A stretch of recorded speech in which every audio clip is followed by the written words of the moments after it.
But कुछ जगहों पे क्या आपको वॉल्ट कीज नहीं देते, कैश ऑप्शन नहीं बनाते, बट एज ए कैशियर बैठाते या फिर एज ए दूसरे टास्क के लिए जैसे आरटीजीएस, नेफ्ट।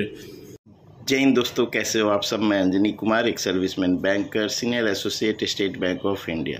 तो अभी जो सवाल ले रहा हूँ वो यह धर्मा सुधाकर जी का सवाल ले रहा हूँ। 1 महीने पहले लगभग आई थी। सर, अगर जूनियर एसोसिएट सीनियर एसोसिएट का काम करता है बट वो कैश ऑप्शन नहीं है तो क्या उससे एक्स्ट्रा मनी मिलेंगे? Please reply sir. So let's discuss इस केस में क्या होता है। एंड रिपीटेड क्वेरी और लोगों की भी थी। सी मोस्ट ऑफ द ब्रांचेज में क्या है कि आपको मैन पावर का इशूज है, शॉर्टेज है, ठीक है। कैश ऑफिसर्स के लिए भी शॉर्टेज होता है। तो कुछ ब्रांचों में जो है आपको as a junior associate cash officer भी बनाया जा सकता है, जैसे मुझे बनाया गया था। उसमें वॉल्ट कीज वगैरह आपको पकड़ना पड़ता है, ठीक है।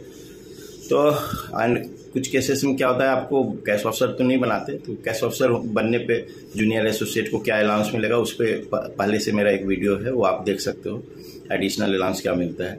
बट कुछ जगहों पे क्या आपको वॉल्ट कीज नहीं देते, कैश ऑफिसर नहीं बनाते, बट एज ए कैशियर बैठाते या फिर एज ए दूसरे टास्क के लिए जैसे आरटीजीएस, नेफ्ट करना हो, other financial transaction, cheque transfer करना हो, ठीक है, क्लियरिंग करना हो, ओके, देन ड्राफ्ट बनाना हो, ये सब काम के लिए जीरो कैपेबिलिटी पे वो होती नहीं, ठीक है। तो जीरो कैपेबिलिटी जब आप जूनियर एसोसिएट हो तो प्रोबेशन पीरियड में स्पेशली वो रहती है। जैसे प्रोबेशन पीरियड कंप्लीट होगा आपकी कैपेबिलिटी 1 हो जाती है। तो कुछ लोग क्वेरी आ रही है कि सर मैं कैपेबिलिटी 2 पे काम कर रहा हूँ, कैपेबिलिटी 3 पे काम कर रहा हूँ एज ए जूनियर एसोसिएट, तो मुझे कुछ अलाउंसेस मिलना चाहिए क्या? तो एक होता है, 2-3 चीज़ें आप ध्यान रखना। एक हायर कैपेबिलिटी पे काम करने का एक बुक होता है, कैपेबिलिटी रजिस्टर, जो कि ऑडिट में भी चेक होता है। तो उस रजिस्टर पे आप एंट्री करो अगर आप हायर कैपेबिलिटी पे काम करते हो।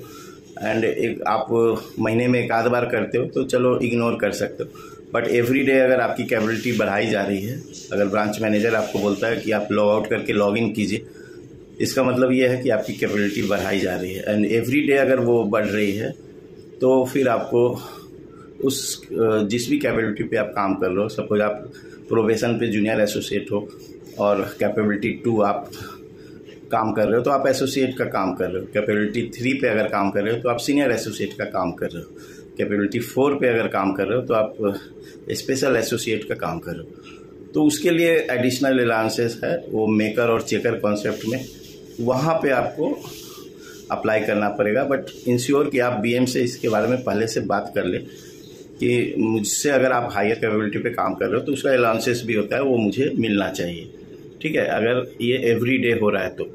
एंड बुक में एंट्री करें हायर कैपेबिलिटी रजिस्टर पे। हो सके तो ऑफिस ऑर्डर आप निकलवा सकते हो कि यहाँ पे शॉर्टेज ऑफ स्टाफ है, तो इनको मैं हायर कैपेबिलिटी 2 पे, 3 पे, 4 पे काम कराऊंगा। तो even though you are not cash officer, आपको अलाउंसेस उनके हैं। एंड मेकर चेकर कॉन्सेप्ट है, उसमें आपको मैनुअली डालना पड़ता है। जो ब्रांच में कोई एक मेकर होता है जो हायर कैपेबिलिटी का आपका डालेगा, और चेकर आपके ब्रांच मैनेजर होते हैं, वो अप्रूव करेंगे। तो एरियाज ऑफ अर्निंग में वो आपको एडिशनल अलाउंसेस आ जाएंगे। Hope this video will guide you. Thank you for giving your precious time. God bless you all. और कुछ इंपॉर्टेंट क्वेरी हो तो कमेंट सेक्शन में लिखना।